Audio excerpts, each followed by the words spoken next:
말씀 여호수아 3장 14절에서 17절입니다. 여호수아 3장 14절에서 17절입니다. 백성이 요단을 건너려고 자기들의 장막을 떠날 때 제사장들은 언약궤를 메고 백성 앞에서 나아가니라. 요단이 곡식 거두는 시기에는 항상 언덕에 넘치더라. 궤를 맨 자들이 요단에 이르며 궤를 맨 제사장들의 발이 물가에 잡히자 곧 위에서부터 흘러내리던 물이 그쳐서 사르단에 가까운 매우 멀리 있는 아담 성읍 변두리에 일어나 한 곳에 쌓이고 아라바의 바다 여매로 향하여 흘러가는 물은 온전히 끊어짐에 백성이 여리고 앞으로 바로 건널세. 여호와의 언약궤를 맨 제사장들은 요단 가운데 마른 땅에 곧게 섰고 그 모든 백성이 요단을 건너기를 마칠 때까지 모든 이스라엘은 그 마른 땅으로 건너갔더라. 아멘. 오늘은 이스라엘 백성들이 그렇게 기대하고 기다렸던 가나안 땅으로 첫 발을 디디는 놀라운 사건을 보여주고 있습니다. 진리는 시대에 따라 환경에 따라 변하지 않는 것이 진리입니다. 오늘 우리가 나눌 말씀은 우리 삶의 평생 그리고 어떤 환경 어떤 시대에도 기억해야 될 진리의 말씀임을 꼭 생각해 주시길 바랍니다. 우리 교회가 100주년을 앞두고 있습니다.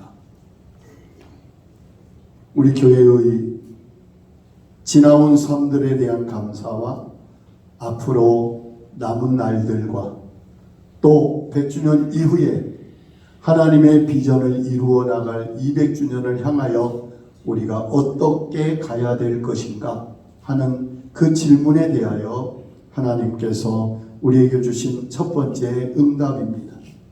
이스라엘 백성들은 430년 동안 이집트에서 노예처럼 살고 있었습니다. 하나님께서 모세를 불러 그 민족을 구원하여 내시기 위하여 이집트에서 출애굽을 시켰습니다.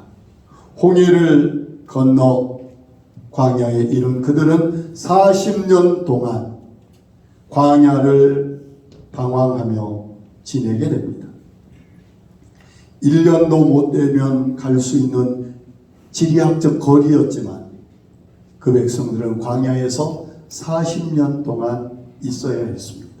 왜냐하면 그들이 하나님이 약속한 가나안 땅에 들어가서 살기 위해서는 그들의 생각, 그들의 마음, 그들의 삶의 태도 모든 것이 변해야 하기 때문입니다.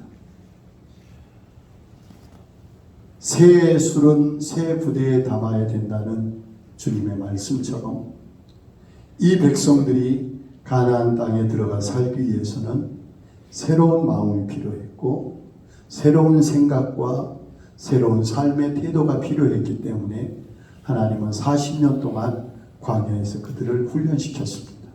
그리고 출애굽 1세대는 광야에서 다 죽게 되고 2세대만 다시 광야에서 출발하여 이제 가나안 땅을 바로 앞두고 있었습니다.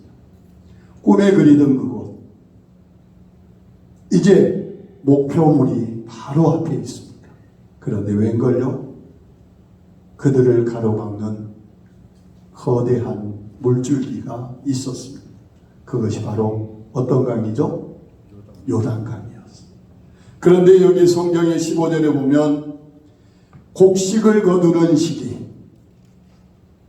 아마 지금쯤 되는 것 같습니다. 보리 베는 시기, 겨울에 얼었던 헐본 산의 물이 그 눈이 녹아서 요단강의 강둑까지 살 정도로 가장 수위가 높은 그때, 하필 하나님은 그때 이스라엘 백성들을 그 앞에 세워놓게 됩니다. 그래서 15절 한번 읽어주실까요? 요단의 곡식 거두는 시기에는 항상 언덕에 넘치더라. 언덕까지 물이 찼어요. 도저히 건너갈 수 없는 상황이에요.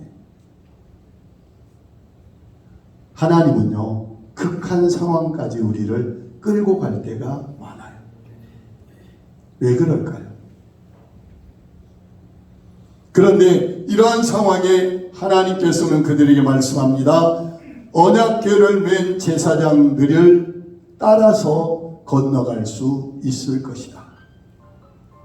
그래서 언약궤를 맨 제사장들의 발이 그 물에 잠기자 그 다음 절 한번 읽어주십시오. 16절입니다. 곧 위에서부터 흘렀던 물이 그쳐서 사르단에 가까운 매우 멀리 있는 아담성 편두리에 일어나 한 곳에 물이 쌓이고, 그 다음요, 온전히 끊어짐에 백성이 여리고 앞으로 직진할 수 있었습니다. 기적이죠. 하나님은 끝까지 하나님의 기적을 그들에게 보여주기를 원하십니다. 사랑하는 성도님들이요, 우리가 앞으로 살아갈 날들에 우리를 가로막는 장애물들이 나타날 것입니다. 어떤 분에게는 건강의 장애물이 나타날 수 있고요, 어떤 분은 경제적인 장애물, 어떤 분은 직장의 장애물, 사업의 장애물, 또 인간관계의 장애물, 수없는 장애물들이 우리 앞을 가로막습니다. 그때마다 우리는 어떻게 해야 할 것인가? 장애물이 내 앞을 가로막고 있을 때마다, 고지가 바로 눈앞에 보이는데 그 앞에서 좌절하고 있는 그 순간 우리는 어떻게 해야 될 것인가를 우리에게 가르쳐주고 있습니다. 그 한 가지의 결론은 그것입니다. 언약궤를 따라서 갔더라. 같이 해봅시다. 언약궤를 따라서 앞으로 나아갔더라. 하나님께서는 이스라엘 백성들에게 분명하게 말씀합니다. 제사장들은 언약궤를 메고 백성 앞에서 나아가라. 언약궤가 우리 뒤에 있어서는 안 돼요. 어디에 있어야 해? 내 앞에.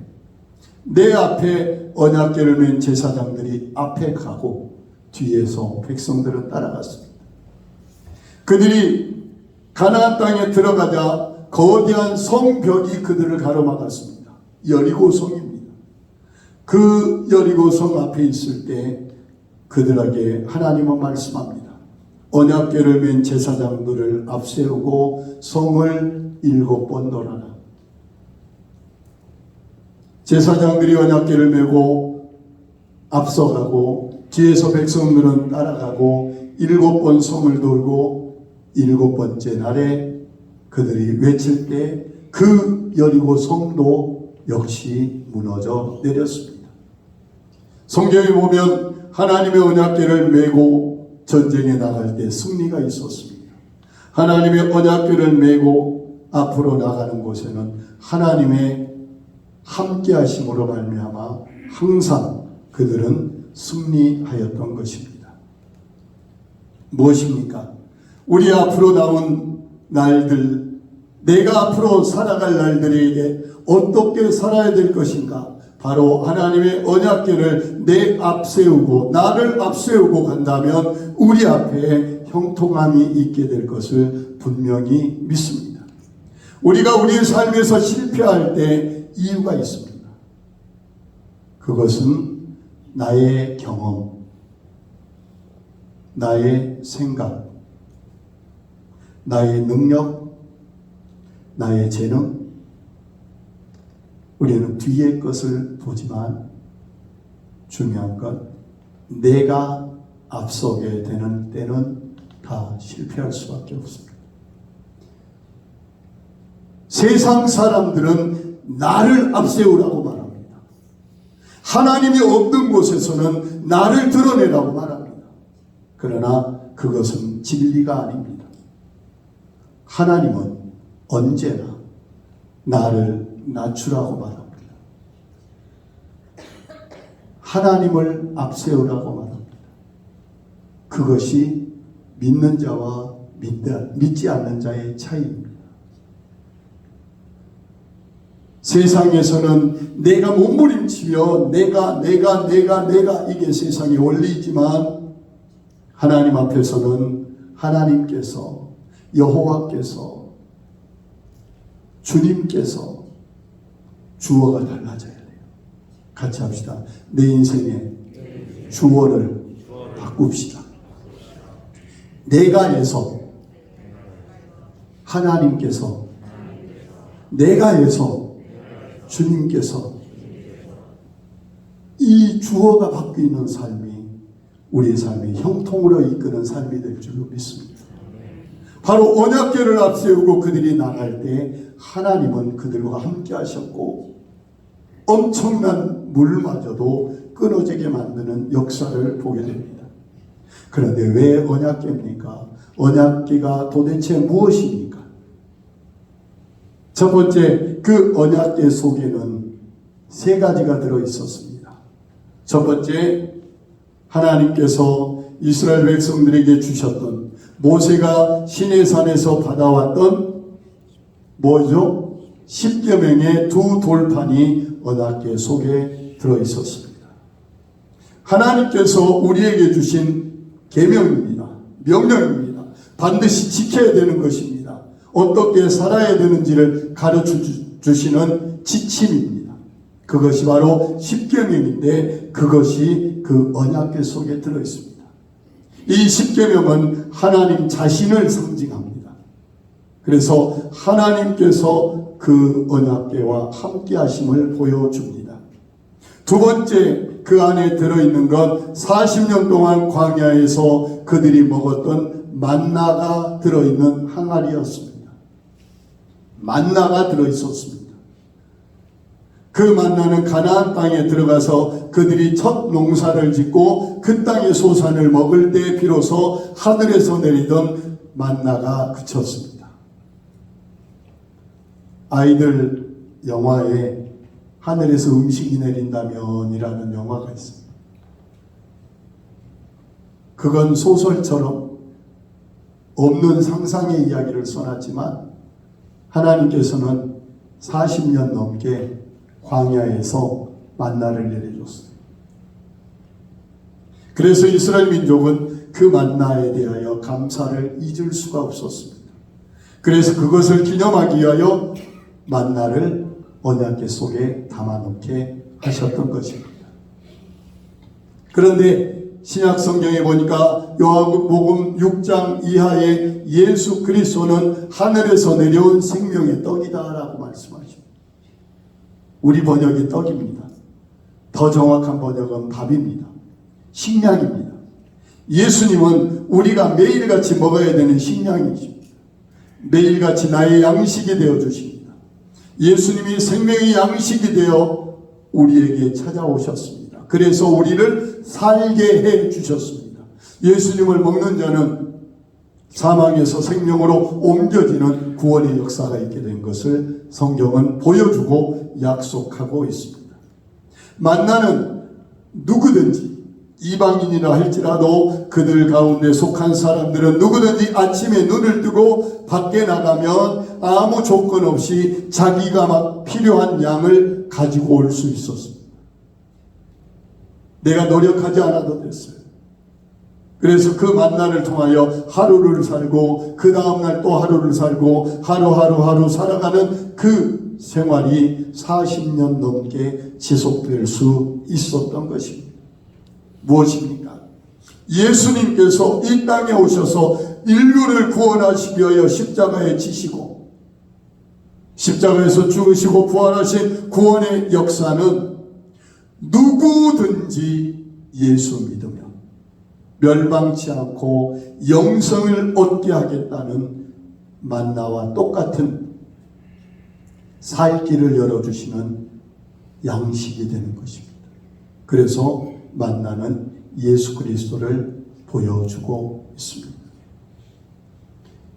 우리는 예수님의 아무 조건 없이 우리에게 내어주신 그의 생명과 몸, 그것을 요한복음의 말씀처럼 받아 먹음으로 우리는 영생을 얻게 됨을 기억하시기를 바랍니다.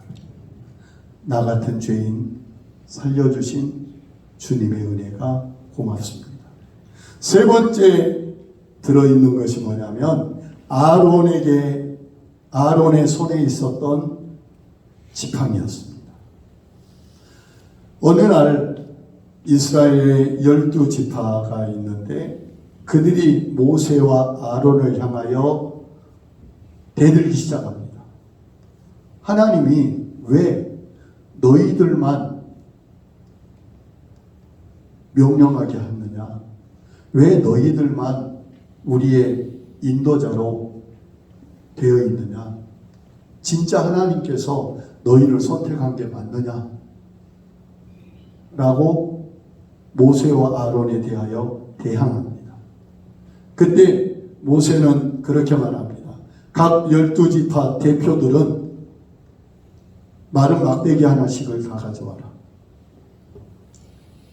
그리고 그 마른 막대기를 다 모아다가 성막 안에 놓고 하루를 기다립니다. 그런데요, 그 다음날 보니까 아론의 지팡이에서 싹이 나고 거기에서 열매가 맺죠. 다른 지팡이들은 변화가 없는데 이것을 통해서 하나님께서 아론을 하나님께서 선택하셨다는 것을 보여주는 증거가 됩니다. 이것은 무엇입니까?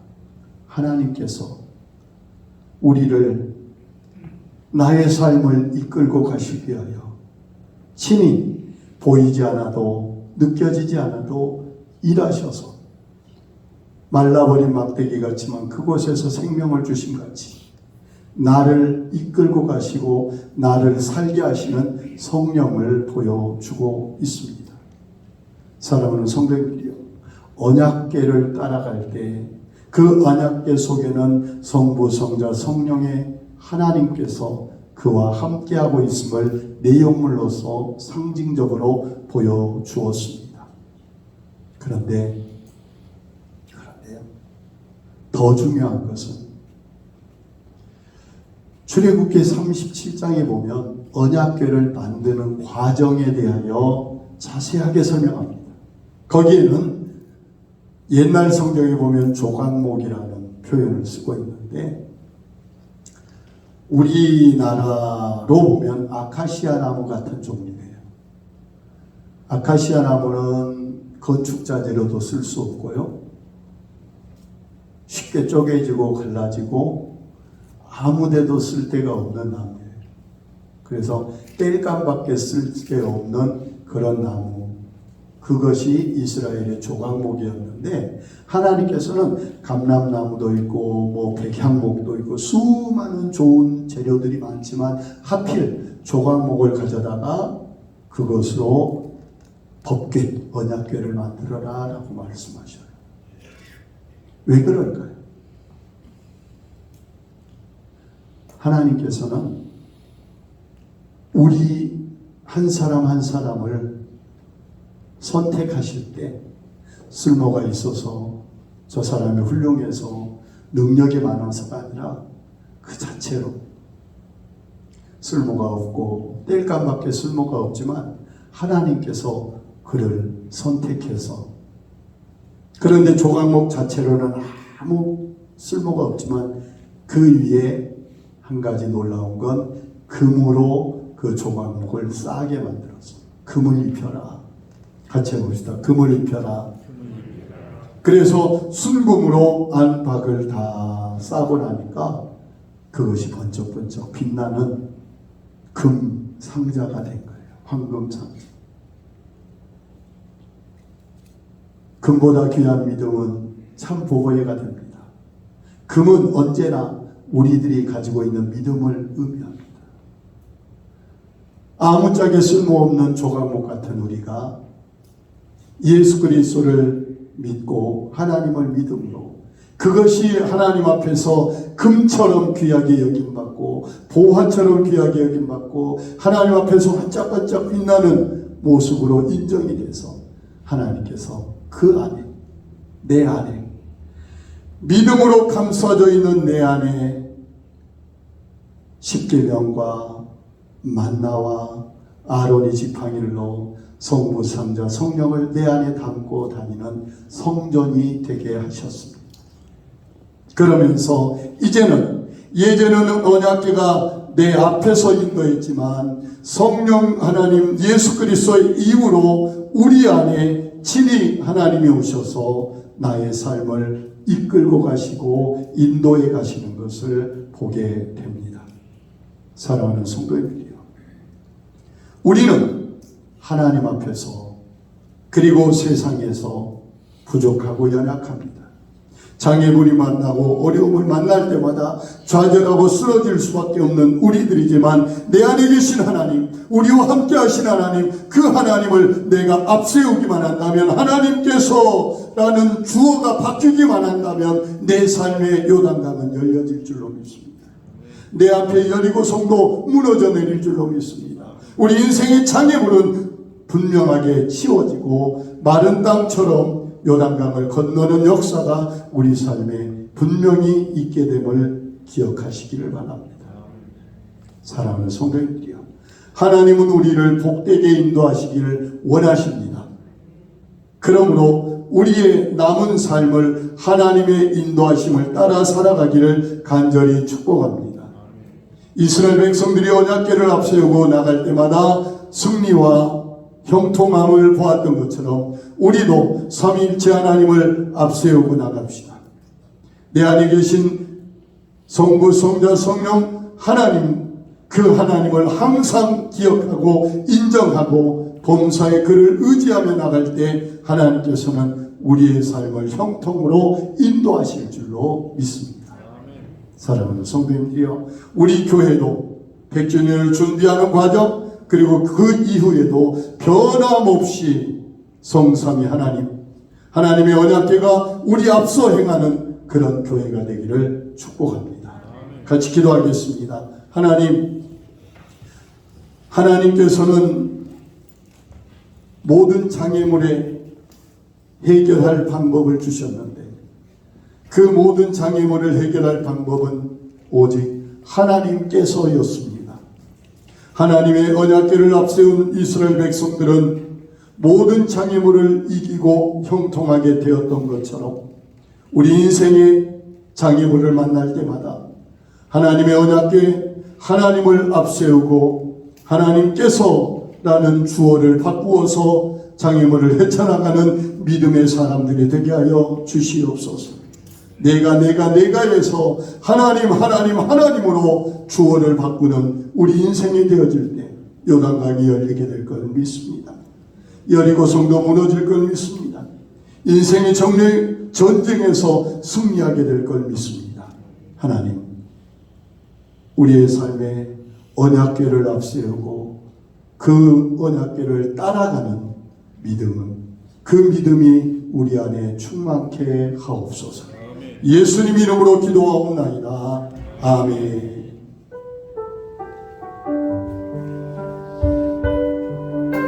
세상에 빛이 되라고 이 땅에 교회를 세우셨습니다.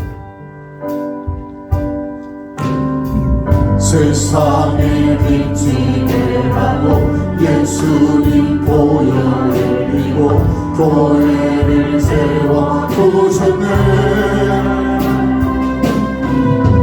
세상에 빛이 되라고 예수님 안서 위에 교회를 세워 두셨네. 하나님 사랑 교회에 모여 주들이 우리 세상을 향해 하나님 사랑 교회에 모여 주들이 십자가 만들고 이루리.